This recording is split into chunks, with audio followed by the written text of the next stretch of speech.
before I dive in, I want to ask you something. What do you expect this one thing to be?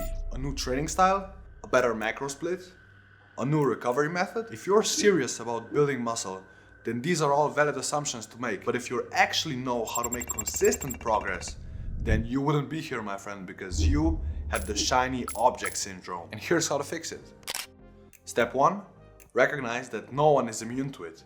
Everyone's a victim, and not just in the gym. Take Apple for example. Every time a new iPhone is released, people rush to get their hands on it. Of course, part of the reason is validation from others, but when you strip away the novelty aspect, you're left with asking yourself, is this truly worth my money? Because in most cases, it's a big no. Now let's apply this to the gym. So you already know there are a ton of factors involved in building muscle. Training, nutrition, recovery.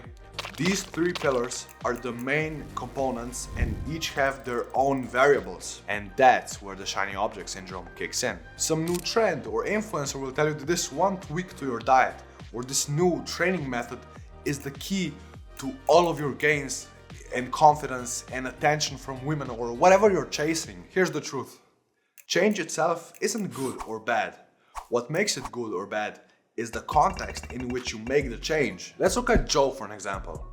He started training 3 months ago and he's hooked. His friend got him on a push-pull leg split, and by watching Andrew Eubanks, he now knows what bulking is. He's seeing great progress, but as his newbie gains start to slow down, he becomes impatient and starts looking for a solution, and preferably a quick and easy one. He then stumbles upon a study suggesting that training to failure is more productive and beneficial than non-failure training, so he decides to cut back on volume and push every set to failure. Sure, he gets stronger again because the fatigue is managed a little bit better, but progress is still slower than what he had hoped, so he swings in the other direction and starts training every muscle twice a week with crazy high volumes.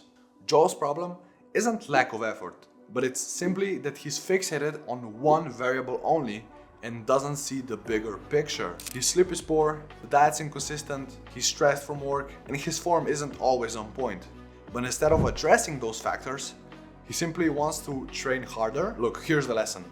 Get all of the basics covered first to a good enough level, and then worry about maximizing each one individually. And once you have them sufficiently covered, chill the fuck out. Yes, some factors matter more than others, and yes, it's fine to focus on them sometimes, but the unsexy truth is this: your progress in the gym is a sum of everything you do, inside and outside of it. If you want to make changes, make them gradual and change one thing at once so you know what's actually doing good for you and what's not. And if your problem is a lack of motivation in the gym, I've got a video on just that, so go watch it, and until next time, see you guys.